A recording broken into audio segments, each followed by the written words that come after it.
Assalamualaikum warahmatullahi wabarakatuh. Sampurasun. Mugi arahayu sagung dumadi. Salam damai seluruh alam.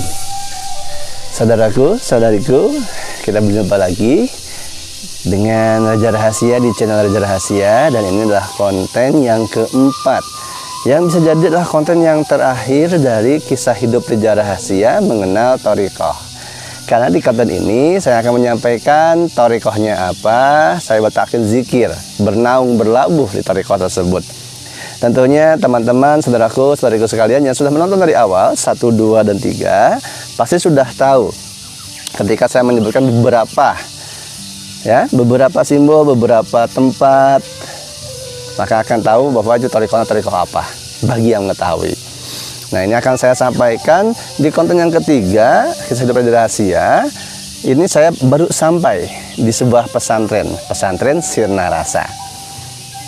Supaya ini ngalur, runtut menyaksikannya dan menyambung, silahkan yang belum menyaksikan konten kisah hidup Raja Rahasia mengenal thariqah 1, 2, 3. Tonton dulu, baru menonton ini, agar nyambung, enak nontonnya.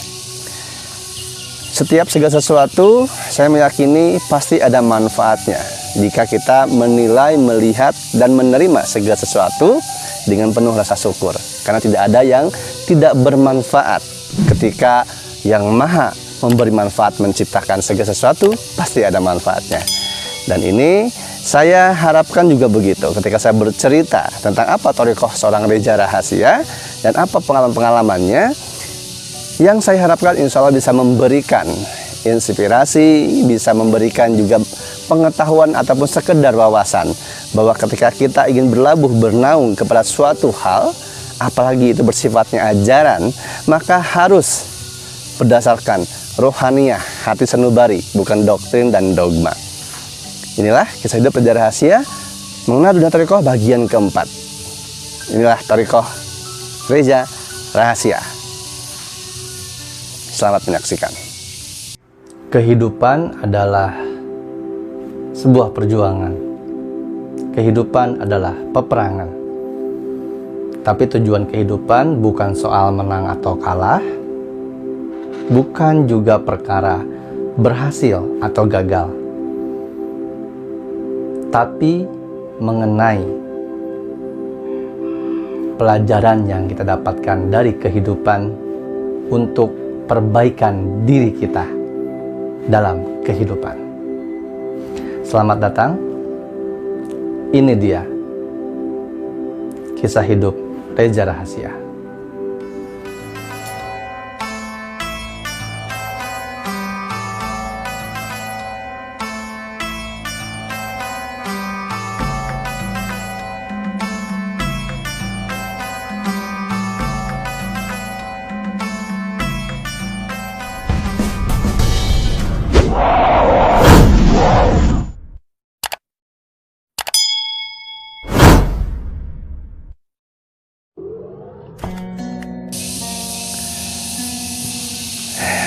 Terima kasih saudaraku, saudariku sekalian, seluruh Nusantara yang masih sampai detik ini, menit ini menyaksikan saya.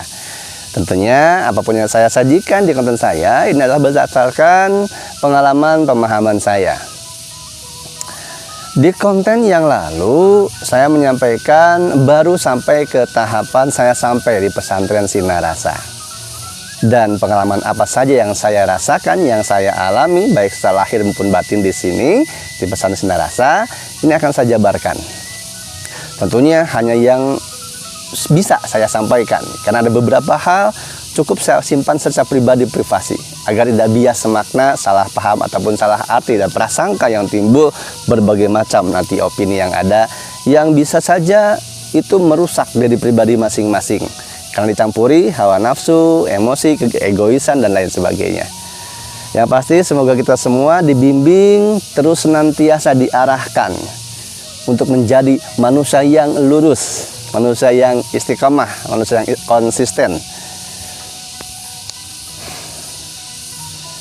Sebelum saya bercerita, saya ingin menyampaikan bahwa ketika kita mengetahui segala sesuatu, apalagi kita di dalam pencarian, di dalam pemahaman tentang suatu ajaran, apalagi itu ajaran Thariqah yang bersifat hakikat dan makrifat, maka kita harus mempersiapkan akal pikiran kita dengan terdidik oleh hati nurani, dan nalar kita pun intuisinya itu harus dibimbing dengan benar agar tidak menjadi mengarahkan kita kepada hal yang seharusnya tidak ke arah sana. Tapi karena diri kita, perbuatan kita yang kurang bisa meneliti diri sendiri, meneliti kesalahan diri, maka ajaran apapun akhirnya, thariqah apapun akhirnya, bukan salah thariqahnya, bukan salah guru mursyidnya, tapi murid-muridnya. Dan ini saya berbicara, skupnya luas, bukan hanya satu thariqah. Baik, saya akan lanjutkan ke cerita selanjutnya. Jadi ketika saya pertama kali ke pesantren Sinar Rasa, hadir di sana karena dijemput oleh teman-teman yang juga merupakan jemaah dari Kiai Ozan Fauzan yang sudah lama tidak bertemu. Beliau ingin bertemu untuk membicarakan suatu kerjasama, dan hari itu tepat pada hari manakib di pesantren Sinar Rasa. Maka saya pun dijemput lalu dibawa ke pesantren Sinar Rasa untuk pertama kalinya. Dalam perjalanan menuju pesantren Sinar Rasa, saya melihat jalan sekitar, dan ternyata sekitar jalan yang saya lalui itu semua adalah jalan-jalan yang saya lalui juga ketika saya perjalanan mencari uyut, mencari pusara uyut yang saya sampaikan di 1, 2, dan 3. Bahkan ada satu makam, itu makam Kiai Haji Penghulu Gusti, itu berseberangan dengan gerbang pesantren Sinar Rasa. Ini yang merupakan sebuah mimpi yang tergenapi. Jawaban-jawaban simbolisasi dari mimpi yang saya dapati itu berkesinambungan, berkelanjutan, dan menyambung. Mimpi yang mana ketika saya ingin mencari uyut Al-Tasan Basyari, dibimbing dalam mimpi, diberikan isyarah bahwa ditunjukkan sebuah masjid, lalu diarahkan kepada sebuah makam, lalu pada akhirnya diarahkan kepada pesantren. Jadi di sana saya menemui seorang ulama kiai besar pimpinan pesantren tersebut yang menyatakan bahwa tidak ada Kiai Haji Al-Tasan Basyari, yang ada adalah ini. Dengan tegas, lantang, dan gagahnya. Namun nama Kiai Haji seterusnya itu hilang karena saya pun bangun dari tidur. Ketika saya lewat ke pesantren Sinar Rasa, itu semua terangkai, makam, ada masjid, dan ini pesantren. Maka saya pun bertanya-tanya, apa selanjutnya yang saya dapatkan di sini? Ketika saya menginjakkan pertama kali ke pesantren Sinar Rasa pada malam hari, karena ketika acara manakib tentunya semua ikhwan-ikhwan thariqah itu datang dari berbagai macam penjuru, baik di Nusantara, bahkan ada juga terkadang konon katanya dari luar negeri. Pada saat saya datang ke sana, saya belum mengetahui apapun tentang pesantren Sinar Rasa. Belum mengetahui itu adalah pusat thariqah terbesar di Indonesia, belum tahu. Penerus belum tahu.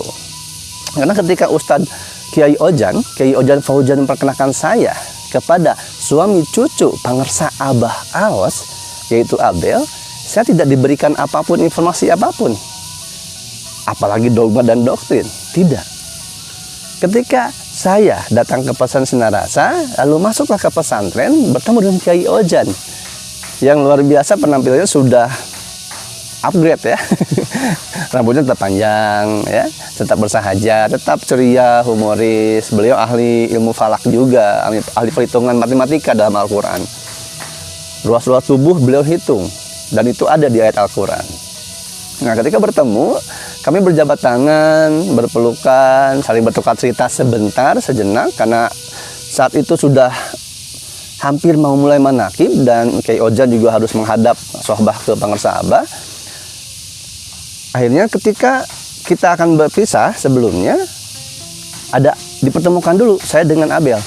Nah ini, Abel ini suami dari cucunya pangersa Abah Aos adalah jalan saya, pembuka jalan saya selanjutnya untuk jauh lebih mengenal pangersa Abah, jauh lebih mengenal thariqah, dan bahkan bisa mengobrol atau berkonsultasi, meminta arahan dan nasihat langsung secara khusus kepada pangersa Abah. Abel lah yang membuka pertama kalinya. Tapi waktu pertama kali ketemu sama saya tidak menyangka untuk hal itu, karena Kiai Ozan memperkenalkan saya kepada Abel, ini YouTuber, gitu. Siapa tahu nanti bisa kerjasama kata Kiai Ojan untuk pesantren selanjutnya atau proyek YouTube lainnya gitu. Nah kita pun kenalan, lalu bertukar nomor telepon. Setelah itu kita berpisah karena memang mau acara manakib.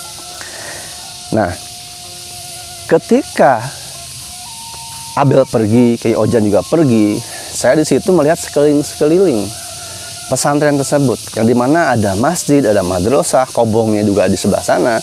Nah di masjid itu, ketika kita masuk ke gerbang ke Jembatan Rohmaniyah, masuk di samping kanan ada masjid, di situ ada foto. Di madrasah samping kiri juga ada foto yang dicetak besar seperti sebuah lukisan megah, dan menampakkan di situ ada 3 sosok ulama, 3 sosok kiai. Walaupun saya mendekati foto tersebut dan saya lihat, saya perhatikan masing-masing satu persatu. Di situ ada tertuliskan, ada Kiai Abah Aos, ada Abah Anom, ada Abah Aos. Saya dalam hati dan pikiran bilang, oh ini ternyata Abah Aos. Ketika melihat foto Abah Aos, saya langsung flashback mengingat perkataan Kang Agus Poek yang di Bumi Alit waktu nyangku. Dia menyarankan saya untuk talqin zikir ke Abah Gaos. Saya ingat, oh ini yang dimaksud Kang Agus Poek. Lalu ketika saya juga melihat foto kembali Abah Aos, pengusaha Abah Aos, saya itu flashback ketika pertama kali saya mencari Uyut di episode 1, yaitu ketika saya beristirahat dengan Bibi, makan di sebuah tempat makan ya, rumah makan, ada foto kalender, dan itulah foto Abah Aos, kalender Abah Aos, pesan sinar rasa. Lalu ketika saya ke makam Ki Haji Panghulu Gusti, Mak Kuncen almarhumah, ibunya Mbah Ujang, Kuncen Geger Omas Cipayung, maaf Geger Omas, ya, Geger Ciomas, Ki Haji Panghulu Gusti, itu yang memberikan kitab kecil, Tawasul, dan itu ternyata produksi dari sinar rasa. Terflashback. Maka saya pun terarah bahwa oh inilah perjalanan saya selanjutnya. Baik dalam sisi mencari leluhur saya ataupun penempaan diri rohaniah lahir batin. Ketika saya sudah terflashback melihat foto Pangersa Abah Aos, lukisannya, saya pun mulai melihat lagi, meneliti ke Abah Anom dan Abah Sepuh. Dan disinilah alangkah saya bukan heran atau bukan kaget, tapi takjubnya, karena ketika menyaksikan melihat foto lebih detail lagi, saya pun terflashback kembali beberapa part bagian kehidupan yang ketika saya melihat foto Pangersa Abah Anom, Pangersa Abah Sepuh, saya merasakan ini bukan yang pertama. Saya tidak asing dengan foto mereka pada saat itu. Foto Abah Sepuh, Abah Anom, saya tidak asing. Maka muncullah gambaran hidup saya di masa lalu, yaitu ketika saya masih usia remaja, bahkan dari kecil. Foto tersebut saya ingat-ingat saya melihatnya di mana, dan muncullah gambaran ketika saya sedang remaja, beranjak remaja, itu saya melihat foto tersebut, ada Abah Sepuh, ada Abah Anom, ada Tuan Syekh Abdul Qadir Jailani, itu di dinding rumah almarhum kakek saya, kakek dari ibu, dari mama, yaitu almarhum Bapak Abah Odih bin Sukatma. Maka ketika itu saya langsung flashback kembali, oh ternyata kakek saya dulu juga pernah ke sini. Dan saya juga mengingat bahwa pernah mendengar kata pesantren Suryalaya. Dan ini sirna rasa. Maka saya pun semakin tertarik, penasaran untuk mengetahui jauh lebih lanjut sosok Pangersa Abah Aos, pesantrennya, dan apa itu manakib.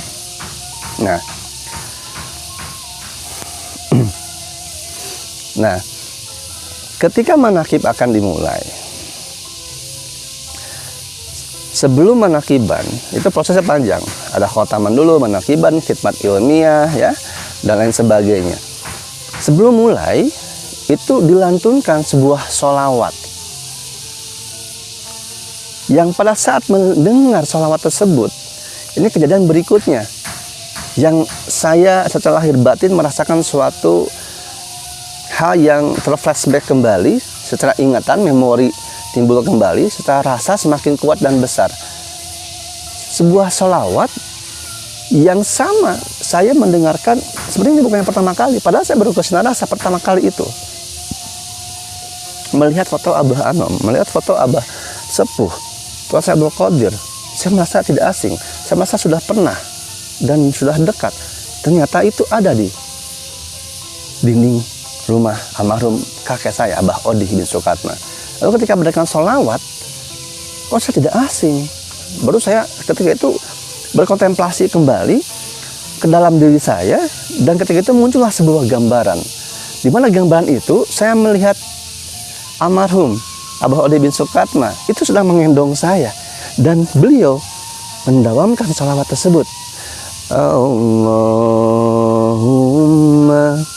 sholli ala Nabi Hasimi Muhammadin wa ala alihi wa salim taslima. Itu memori yang muncul, saudaraku-saudariku sekalian. Maka bertambahlah kembali rasa, energi, baik itu pemikiran yang makin penasaran, ingin mengetahui jauh lebih dalam tentang pangersa Abah Aos, pesantrennya, ajarannya. Maka saya pun duduk seperti jemaah-jemaah lain, ikhwan yang lain datang dan menunggu manakib dimulai sambil mengikuti dan mendengarkan lantunan-lantunan sholawat, sampai akhirnya pangersa Abah Aos keluar dari madrasahnya, didampingi, dikawal oleh, kalau disebut mungkin umumnya seperti banser-bansernya, seperti itu ya, ibaratnya didampingi. Saya melihat tidak jelas karena terhalang para kiai-kiai yang lain, murid-murid pangersa yang lainnya. Saya melihat tutup kepalanya saja, lalu jelas melihat ketika sudah naik ke panggung. Pada saat naik ke panggung, saya melihat pangersa Abah Aos pertama kali sedang duduk di sebuah kursi. Dan entah ini adalah sebuah hanya perasaan saya saja atau saya yang kegeeran, tapi sejak dari awal manakib sampai pangersa Abah Aos naik ke mimbar, saya merasa ditatap terus oleh pangersa Abah Aos. Ditatap terus. Apakah itu saya perasaan saja? Mungkin. Tapi itu yang saya rasakan, yang saya alami. Waktu berlalu, saya mendengarkan setiap para kiai berceramah. Mereka pun menyampaikan tentang talqin zikir, menyampaikan tentang ceramah-ceramah yang menyejukkan, mendamaikan, sangat penuh dengan toleransi, welas asih, rahman rahim. Menjelaskan talqin zikir dengan sangat jelas, sehingga pemahaman saya pun bertambah bahwa talqin zikir adalah seperti ini ternyata. Dulu waktu diajak oleh Kang Agus Poek, saya belum mau karena pemahaman saya tidak mumpuni, tidak tahu. Ketika mendengarkan, apalagi ketika pangersa Abah Aos naik. Ini salah satu lagi hal. Mungkin keempat momen keempat saya merasakan suatu setruman ya, setruman yang dahsyat. Karena ketika pangersa Abah Aos naik ke mimbar, sedang berceramah, suaranya sangat gagah, lantang, gesturnya. Ini membuat saya kembali flashback kepada mimpi awal saya mencari uyut saya. Ketika saya ditunjukkan, saya bertanya kepada seseorang bahwa bahwa tidak ada Kiai Atas Basari, ada juga itu. Saya melihat masjid namanya Al-Basari, masuk ke sebuah masjid dan masjid itu sedang berjumatan. Semua orang menatap kepada saya seperti sinis, ramah, tidak ramah, karena saya memakai ternyata celana pendek. Itu artinya ada pemahaman yang belum sempurna, belum lengkap. Saltum salah kotum di mimpi tersebut digambarkan saya memakai celana pendek dan masuk ke sedang dalam keadaan jemaah Jumatan, bertanya ke khotib. Khotib bilang tidak ada Kiai Atas Basari. Coba cari ke sana tuh, ada makam, terus ada pesantren. Nah, perjalanan saya 1, 2, 3 itu sudah saya lalui, mencari sebuah masjid, patokannya makam. Nah, dan ini bagian ke pesantren. Di mimpi, pada saat di pesantren, saya datang dan sama orang-orang di pesantren melihat saya, bahkan cenderung beberapa, banyaknya diantaranya dengan nada tinggi bertanya, siapa kamu, mau apa kamu, ada apa kesini? Dengan nada tinggi, saya bertanya tentang Kiai Haji Atasan Basari. Saya ingin mencari Kiai Atasan Basari, ada nggak di sini? Ada nggak? Lalu di mimpi tersebut ada sosok ulama besar kiainya yang samar nampaknya mengatakan kepada saya, tidak ada Kiai Haji Atasan Basari. Yang ada ini Kiai Haji hilang namanya. Pada saat di perjalanan 1, 2, 3, di perjalanan 1 saya menemukan 2 makam di Mangunreja, makam tua keramat. Itu indikasi saya Uyut di sana, tapi belum fix, belum yakin pasti itu makam Uyut. Baru yang kedua lagi saya ke Geger Ciomas, ke makam Ki Haji Pangulu Gusti dengan simbol-simbolnya. Saya rasa mungkin cukup sampai di sini dulu saja, saya melakukan perjalanan karena rasa batin yang saya dapatkan di Geger Ciomas. Lalu berikutnya ikut acara Nyangku, digiring oleh disarankan oleh Kang Agus Poek. Perjalanan menemukan jawaban mimpi dari mimpi yang belasan tahun yang baru tergenapi. Di bagian ini ternyata pesantren, saya melihat menyaksikan sosok ulama kiai yang bilang tidak ada Kiai Haji Hasan Basari, yang ada kiai ini. Dan saya pun terbangun.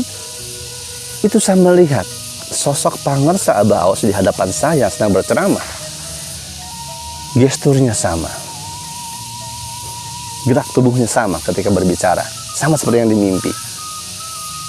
Lalu ketika saya mendengarkan suaranya, ini tambah merekatkan, menguatkan batiniah saya.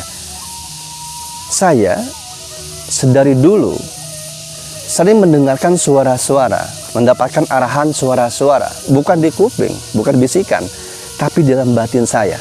Suaranya saya kenali, tapi suara tanpa wujud. Yang dimana suara tanpa wujud itu saya baru mengetahui bahwa itu namanya hatif. Suara tanpa wujud itu salah satunya yang sering memberi saya arahan. Ternyata ketika saya mendengarkan Pangersa Abah Aos berceramah, suaranya sama, hanya berbeda sedikit karena dimensinya berbeda, dimensi di dunia mimpi dan di nyata. Maka semakin terpautlah hati saya, rangkaian perjalanan saya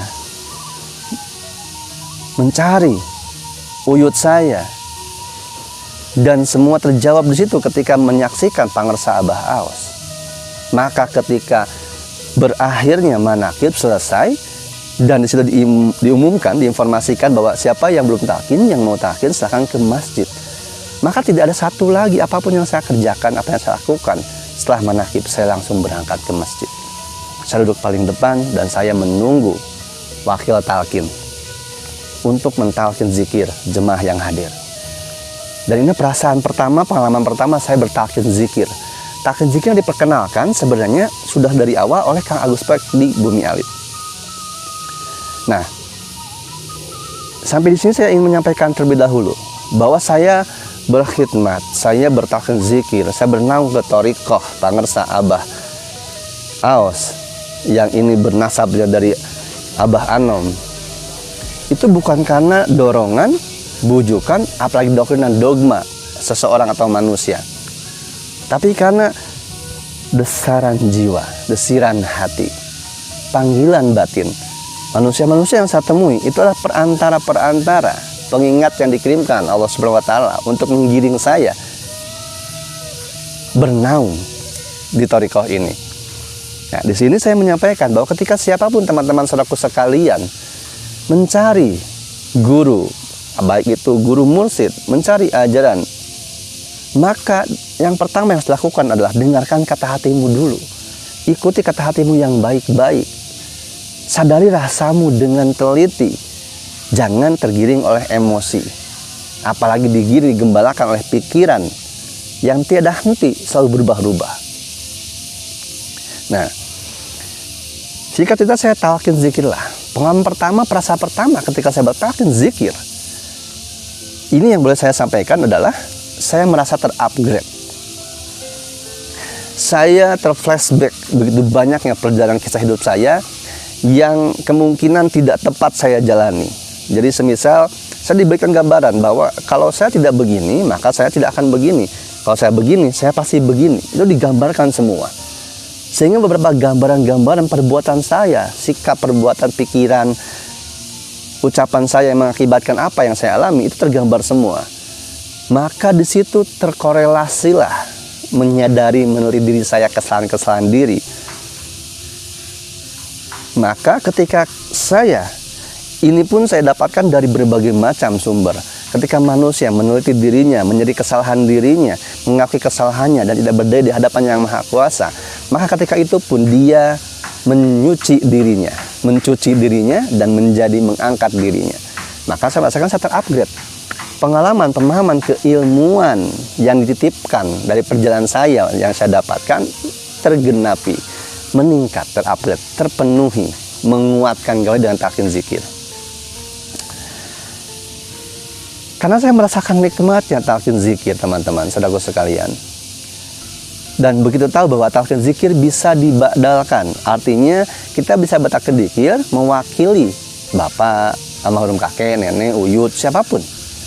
Maka saya pun dalam momen beberapa bulan, beberapa minggu kemudian, ketika ada kesempatan ke pesantren Sinar Rasa, saya selalu talqin untuk badal talqin bapak, kakek, uyut, karena saya merasa apakah sudah talqin atau belum. Walaupun ketika terflashback, almarhum kakek saya Abah Odi bersolawat menimbang-nimbang saya dengan sholat Bani Hasim. Dan di foto-foto di dinding ada foto pangersa Abah Anom, Abah Sepuh, dan saya Abdul Qadir Jailani. Tapi saya belum yakin tahu. Jadi supaya mengamankan, mengamalkan dan melestarikan, saya talqin zikir ba'dal talqin. Momen-momen beberapa minggu kemudian atau yang lainnya, saya membawa ibu saya, membawa keluarga saya untuk juga bertalqin zikir. Nah, singkat cerita,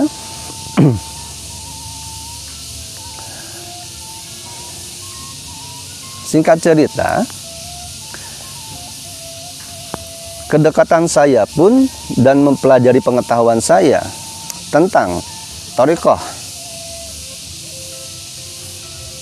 yang saya sekarang kenali, yang saya sekarang bertalqin zikir, itu semakin dekat, semakin banyak dibuka kembali kedekatannya, baik secara lahiriah batiniah dengan pangersa Baos oleh Abel.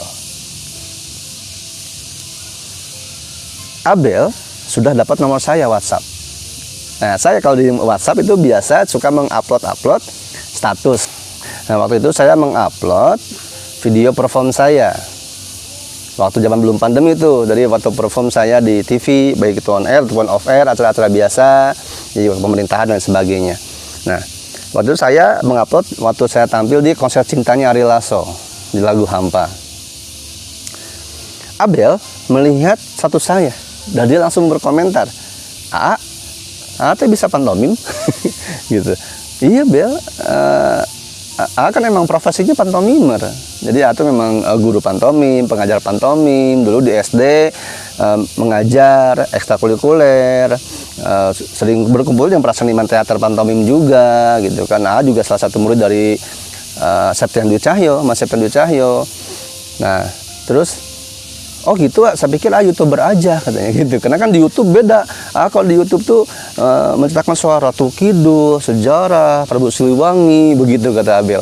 Dan itu oh iya Bel, nggak apa-apa, karena memang umumnya orang-orang tuh yang mengenal AA itu memang mengenalnya di YouTube aja. Dia tidak tahu kehidupan sehari-harinya apa, terus kegiatannya apa, tidak tahu. Gitu. Tapi wajar karena Kiai Ojan pun memperkenalkan saya ke Abel itu sebagai YouTuber. Nah, dari Bel itu profesi aslinya itu ya seniman, mengajar gitu. Jadi coach acting juga gitu kalau untuk performer gitu.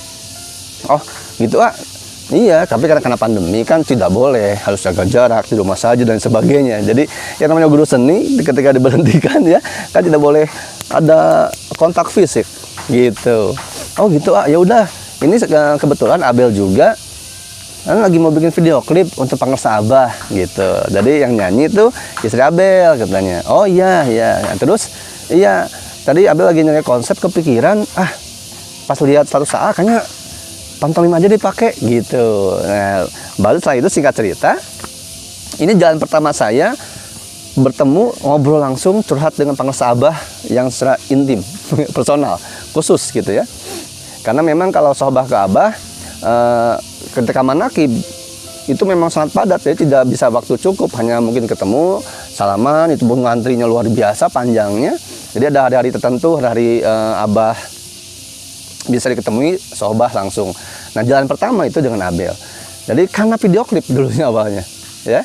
Ada video klipnya kalau mau cek di YouTube-nya nanti ini saya cantumin aja ya. Saya lupa nama YouTube-nya soalnya. Ini di sini cantuminnya nama YouTube-nya. Nah, singkat cerita, saya ke Tasik lah bersama karena ke studio Abel. Di situ syuting video klip untuk lagunya yang disajikan untuk miladnya Abah, pengersa Abah yang ke-79 waktu itu. Nah, ketika saya menampilkan pantomim untuk pertama kali di hadapan Abel, sutradaranya, dan itu juga karena mainnya lirikal, ya, interpretasi dari sebuah lagu, alhamdulillah mereka semua suka. Dan ada satu bagian ternyata dilanjutkan kembali. Saya pikir hanya ya udah sehari itu saja dan itu selesai hanya di studio.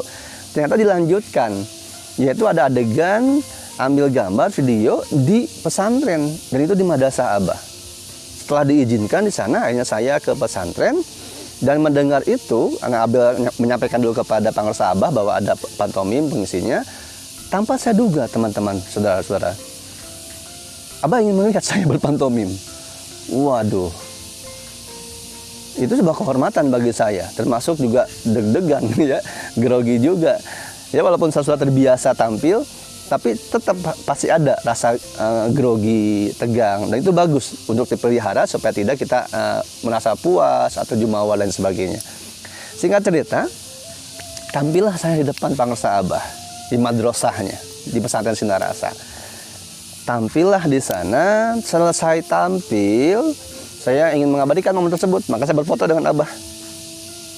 Nah, ada beberapa hal memang yang tidak bisa saya ceritakan di sini pada saat saya tampil dan apa yang selesai saya tampil dan bagaimana respon Abah ketika tampil. Ya, dan videonya pun saya tidak bisa tampilkan karena ini memang privasi juga. Ya, menghindari yang lain-lain tidak diinginkan lah ya dari yang lainnya. Nah, setelah saya tampil saya minta foto bersama Abah. Maksud saya, setelah saya berfoto, saya berniat menghapus makeup, ganti baju, baru pulang. Lalu pulang. Nah, tanpa saya duga ternyata ketika saya menghadap kembali ke Abah, nah disitulah obrolan pertama saya agak panjang dengan Abah. Dibuka oleh Abel.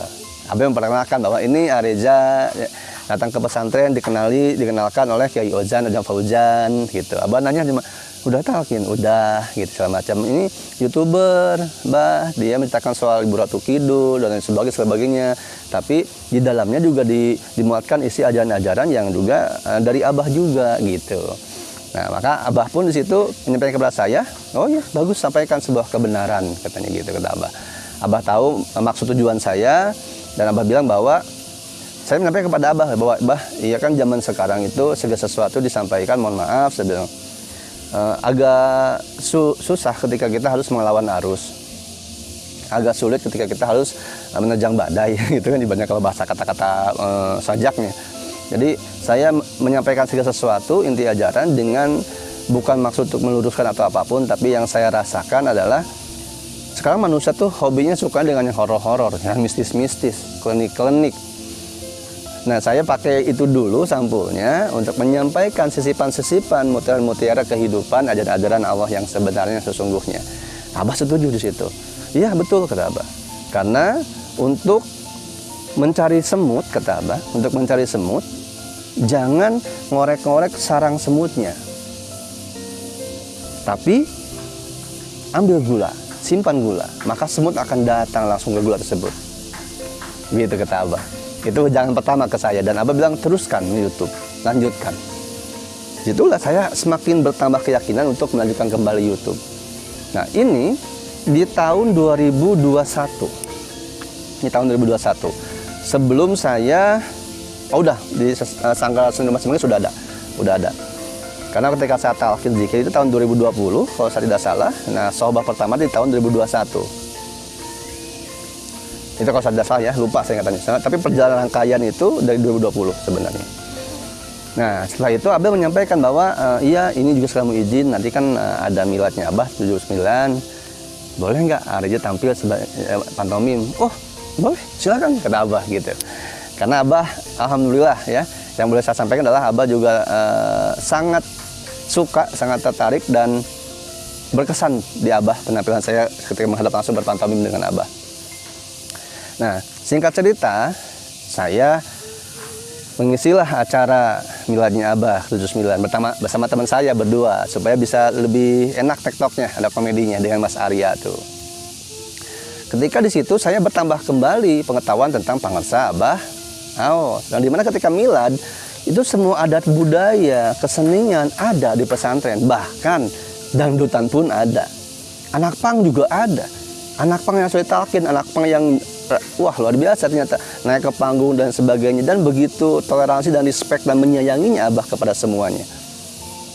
Tidak pandang bulu dalam melihat pakaian atau siapapun, anak pang tetap berpakaian anak pang. Bukan dohir yang diutamakan, tapi batin, pakaian dalam. Nah disitu saya semakin tertarik, semakin cinta. Karena inilah ternyata yang saya cari. Karena dari dulu saya diajarkan oleh ayah saya bahwa ajaran kasih sayang dan lain sebagainya bukanlah sampulnya yang dilihat, bukanlah kabar-kabar dari orang-orang yang didengarkan, tapi kau merasakan, memahami, dan mengalami. Begitu rahmatan lil alaminnya. Nah, itulah momen saya semakin mengenal. Kalau ketika pertama saya ke sana itu adalah flashback dari segala macam sisa kehidupan saya atau di masa lalu dan akan datang. Dan ketika akhirnya, singkat cerita, saya berkali-kali takdir zikir. Waktu saya masih Sanggar Seni Rumbah Cimanggis, ada 2 orang perempuan yang datang ke sanggar. Ya ternyata setelah ngobrol panjang di sanggar, itu ikhwan juga, murid-muridnya Abah. Ada Bunda Jejeng, karena umum di pesantren di sana ikhwan nyebutnya Bunda Jejeng, dan ada Meli asistennya. Jadi berdasarkan cerita mereka, jadi Jejeng itu sudah melihat saya, katanya waktu saya pertama kali di acara Ustadz Danu Selaman Kolbu, gitu. Jadi sudah mantau terus, atau sudah lihat. Dan sejak itu meminta Meli asistennya untuk mencari nomor kontak saya. Nah Meli mencarilah di sosial media, ketemulah Instagram saya. Setelah melihat Instagram saya, ternyata di situ dia melihat video saya. Nah, karena waktu saya selesai perform pantomim, ya saat selesai foto, terus saya foto lagi, selesai make up, yang satu hal yang tidak bisa saya duga dan saya prediksikan, dan itu membuat sebuah kehormatan lonjakan kembali dalam kehidupan saya dan membuat saya jadi semakin cinta, ya sebutlah cinta kepada Abah, adalah ketika pertama kali ketemu. Selesai itu saya pikir ketika saya akan pamit selesai sudah. Saya tidak, Abah memberikan cendera mata. Tiba-tiba Abah masuk ke dalam ruangan pribadinya dan Abah membawa peci, kopiah. Lalu kopiah itu dipakaikan ke saya. Dan momen ini Abel dokumentasikan, bukan saya yang niat mendokumentasikan, tapi Abel mendokumentasikan. Jadi memang suka ada kebiasaan ketika ada seorang bersohbah, itu suka ada yang mendokumentasikan untuk secara pribadi diberikan kepada orang tersebut. Sebelumnya saya pun izin kepada Abel, yang ini boleh nggak diupload? Oh boleh Kang, yang ini mah, tapi yang itu jangan, maksudnya saya perform pantomim gitu. Nah kalau yang ketika saya diberikan cendera mata oleh Abah, ini videonya, ini boleh, karena saya sudah upload di Instagram, dan ini pertama kali saya upload di YouTube. Ini bukan bermaksud apapun, maksud saya adalah untuk menggambarkan perjalanan saya seperti ini, dan ini ucapan saya buktinya ada. Yang dimaksud bahwa sebeginilah seorang pangarsa Abah Aos kepada siapapun memperlakukan dengan sangat luar biasa, dan saya orang yang pertama kali sohbah berikan cendera mata. Saya, belum lagi yang lainnya. Nah, ketika Meli melihat Instagram saya, Meli melihat video itu, oh ternyata ikhwan juga. Akhirnya mereka datanglah ke Sanggar Seni Rumbah Cimanggis. Lalu berceritalah maksud kedatangan mereka, lain sebagainya dan lain sebagainya. Pertemuan 1, 2, 3. Nah, mereka menyampaikan bahwa saya pun harus membuat manakib di sini, dari mendirikan semacam tower loh gitu ya. Gitu. Nah, mereka luar biasa baik, membawa fotokopian kitab untuk manakiban, ada 4, ada mereka bawa sejadah untuk jemaah ya. Saudara-saudara yang sering ke Sanggar Seni Rumbah Cimanggis, kitab yang mereka fotokopikan itu yang saya dapatkan juga waktu di almarhum Mak Kuncen yang di Kecil Mas, kitab yang kecil. Nah, ini 4 tuh, luar biasa. Nah, 1, 2, 3, 4. Maka saya pun di sana beberapa kali ya mengadakan manakib juga. Dan ada satu momen setelah malam saya juga memfasilitasi talqin para subscriber yang hadir di sana, gitu. Nah, singkat cerita, ketika di awal tahun 2022, nah itu kan akhir tahunnya saya mengadakan kemah rasa. Nah, beberapa kemah rasa terjadi, walaupun memang tidak sesuai ekspektasi atau harapan saya, tapi yang penting terjadi. Nah, di situ bertepatan dengan kemah rasa tanggal 11-12, nah 14-nya itu tengah manakib di Abah. Nah, ada Jeng dan Meli duluan ke pesantren, saya tidak bisa karena saya sudah janji untuk teman-teman untuk kemah rasa. Walaupun akhirnya terselenggarakan internal saja. Tapi tetap subscriber ada yang datang, luar biasa. Bahkan ada yang datang dari NTT. Itu Bananing, datang segala macam, ngobrol, curhat, lalu kemudian akhirnya saya ajak untuk ke pesantren Sinar Rasa. Karena saya sudah talqin, saya ajak untuk bertalqin supaya merasakan rasa nikmatnya talqin.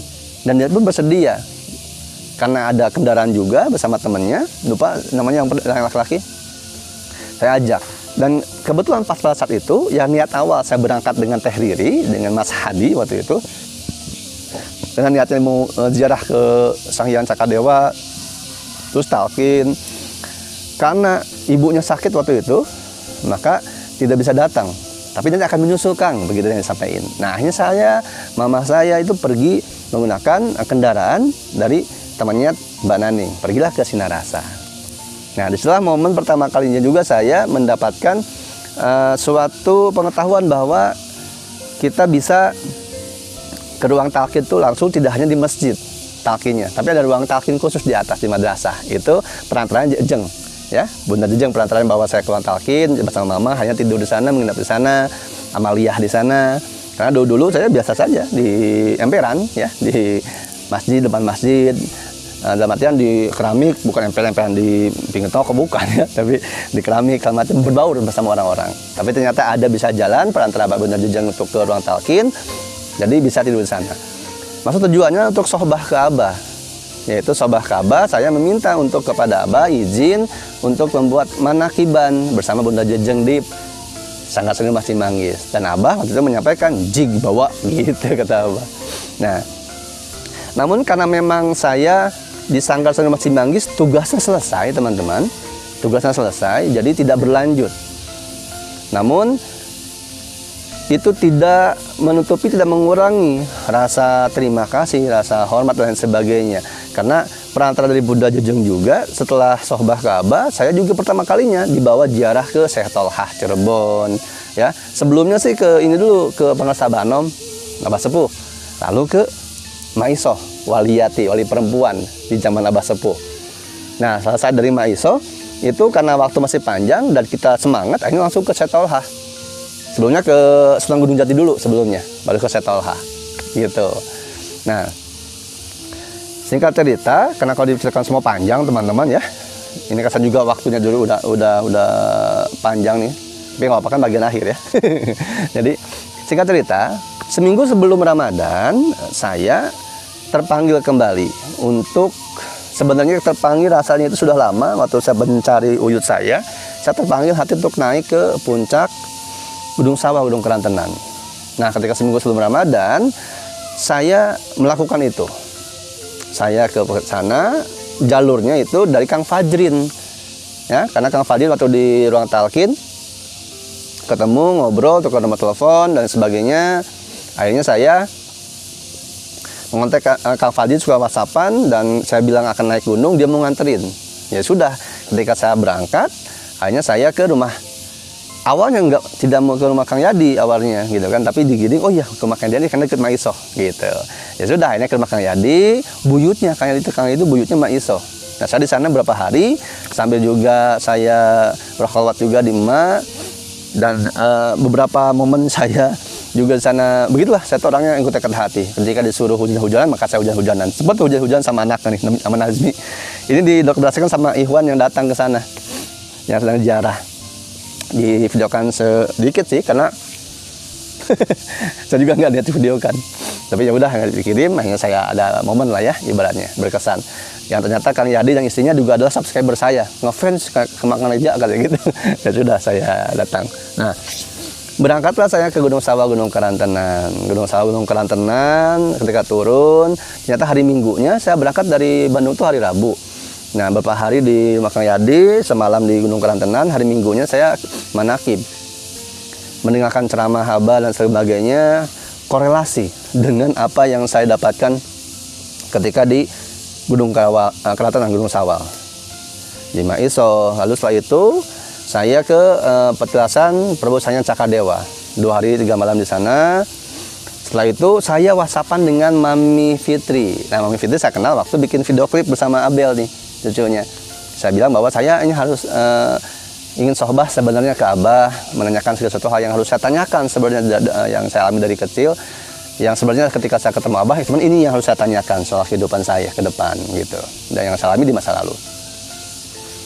Nah, Mami Fitri itu menyambut dan bilang bahwa kalau mau sohbah ke Abah, ini aja, besok aja jam 8, Abah senggang tanya. Nah, nggak apa-apa gitu.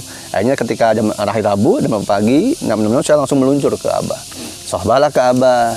Sohbah, saya mengutarakan maksud saya dan sebagainya. Nah, di titik ini sohbah inilah yang saya alami begitu intim, begitu dekat saya ngobrol dengan Abah hampir sejam lebih, dan di sinilah saya merasa, saya menganggap bahwa inilah momen saya menjadi murid Abah. Saya yang merasa, semoga Abah pun menganggap ya, amin gitu. Karena ada hal yang membuat saya menganggap dan merasa Abah, saya menjadi murid Abah. Baru menjadi murid loh ya. Kalau jadi murid masih panjang, beda. Murid jadi murid itu beda.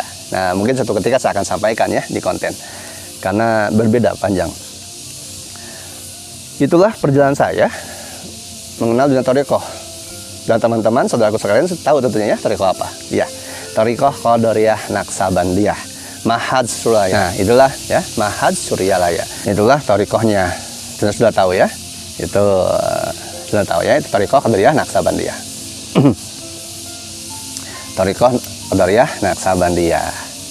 Nah, apakah perjalanan saya selesai mencari uyut saya? Tidak, karena disitulah juga saya menentukan mencari kemudian loncatan untuk mencari uyut saya. Karena Abah menyampaikan, salah satu yang boleh saya sampaikan adalah ada satu ikhwan, yaitu Kiai, saya lupa namanya Muhyiddin atau siapa, dia di Jawa, suka kesini, dia ada kelebihan untuk membuka atau membaca nasab. Nanti bisa ke sana kalau mau cari tahu, gitu. Dan sebelumnya juga saya berkenalan dengan Kiai Didin waktu di ruang talqin. Kiai Didin yang mengetahui ada Masjid Al-Basari. Nah, waktu di Maiso saya kenal dengan Teh Nanik dari Kawalu. Beliau juga dari Sukapura. Nah, ini ada 3 poin, ada 3 panduan lagi untuk saya melanjutkan mencari uyut saya. Nanti suatu ketika waktunya. Inilah perjalanan saya, Reja Rahasia, mengenal dunia Thariqah. Dan saya bertaklid juga di Thariqah Qadariyah Naksabandiyah, Mahadznya Suryalaya. Thariqah Qadariyah Naksabandiyah, Tuan Syekh Abdul Qadir Jailani. Thariqah itu banyak. Dari Tuan Syekh Abdul Qadir banyak. Ada Satariyah, ada Amaliyah. Nah, saya memang diarahkan untuk Thariqah Qadariyah Naksabandiyah, bertaklid juga di sana.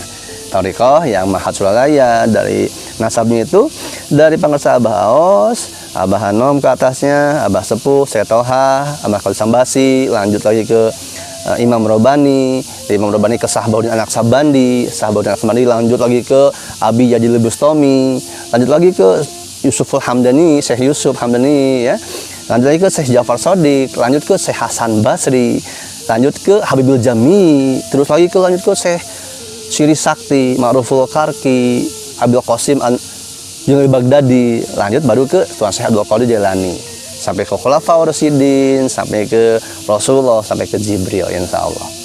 Nah, ini saya ceritakan karena setelah saya merasa dan menganggap momen sohbah saya itu adalah saya menjadi murid Abah, maka kewajiban seorang murid pertama kali adalah memperkenalkan gurunya bersama ajarannya. Itu saja.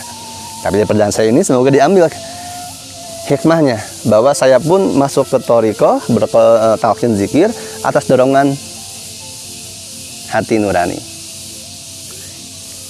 rohaniyah, bukan doktrin atau dogma.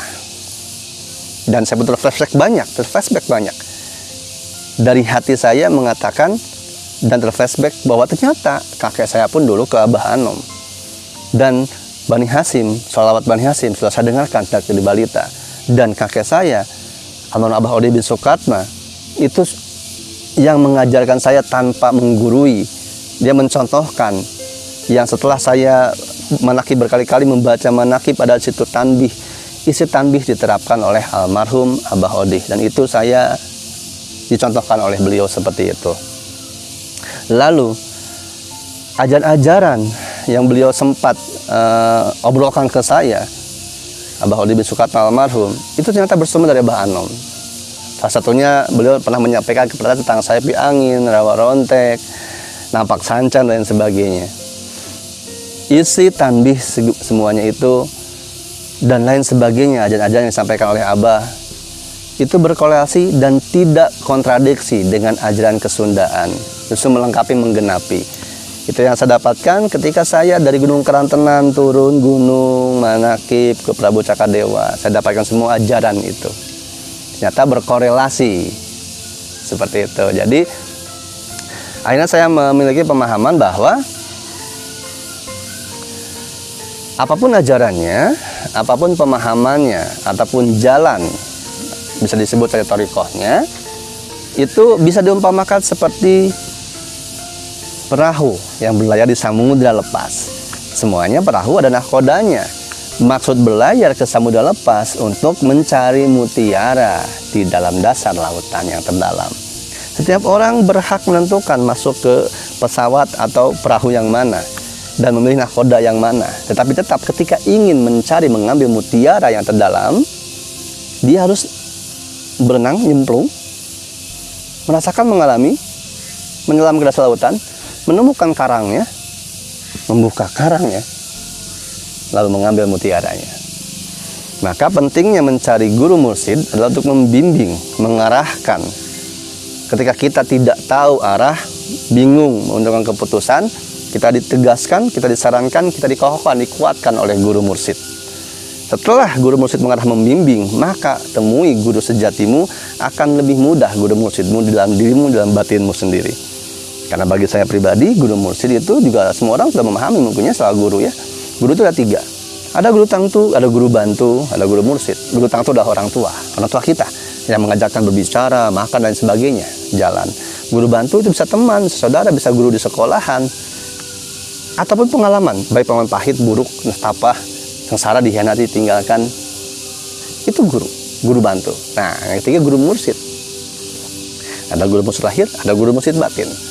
Temukan guru mursyid agar ketika kamu berlayar di samudra lepas, kamu tahu nahkodanya apa, yang sudah tahu jalannya, kamu tahu perahunya, yang mana perahunya juga sudah bisa membawa kamu ke dalam keselamatan di dalam berlayar di lautan.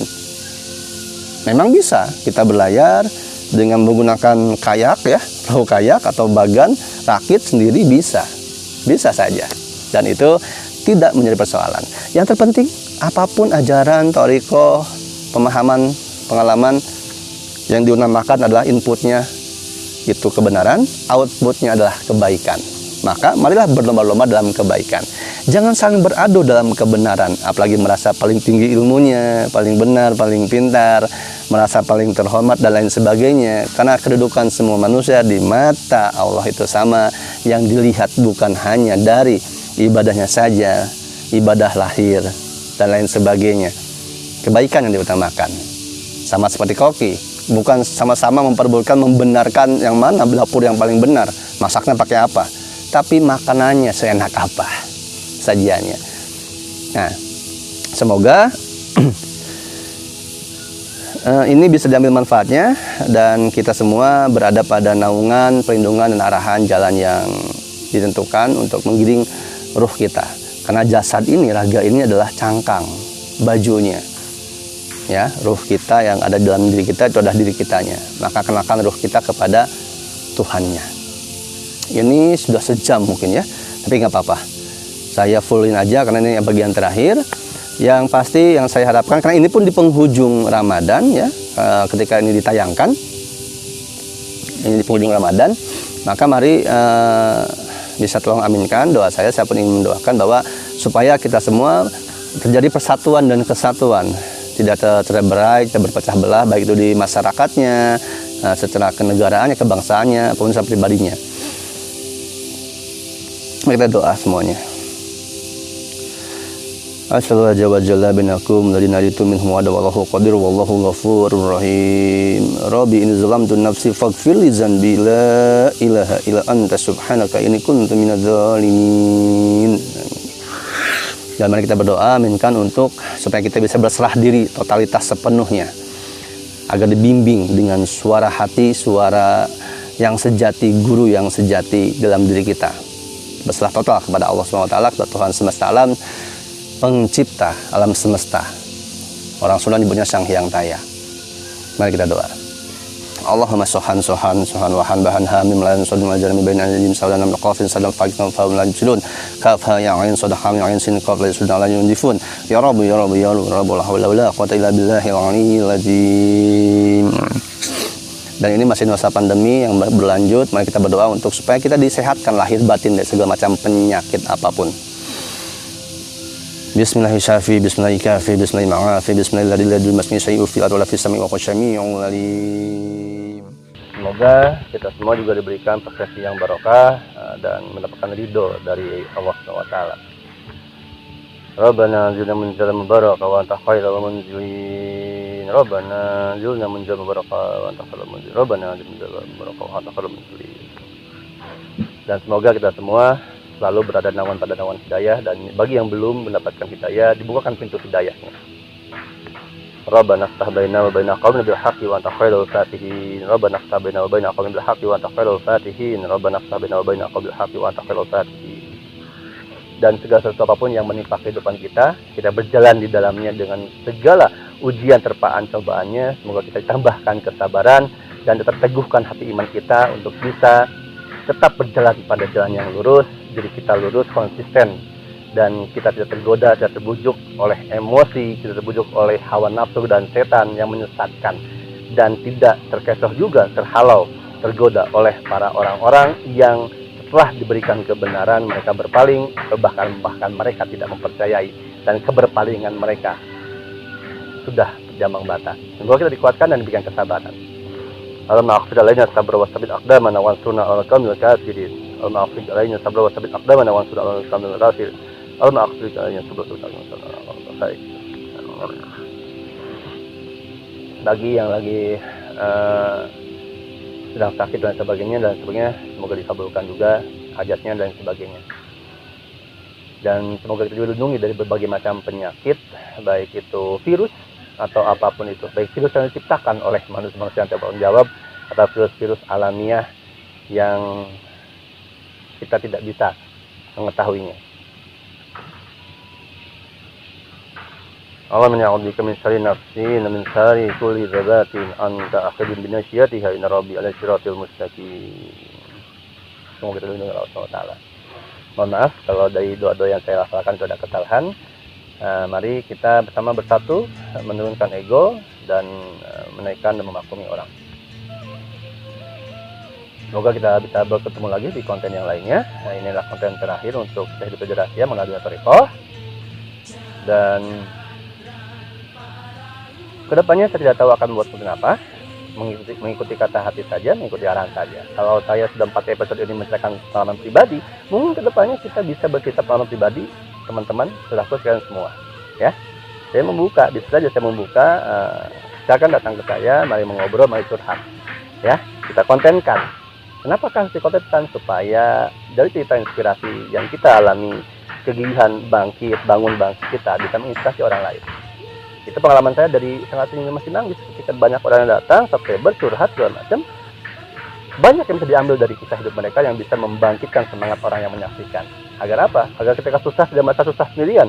Karena percayalah teman-teman, setiap manusia sedang ada pada ujiannya masing-masing. Hanya berbeda saja tingkat ujiannya.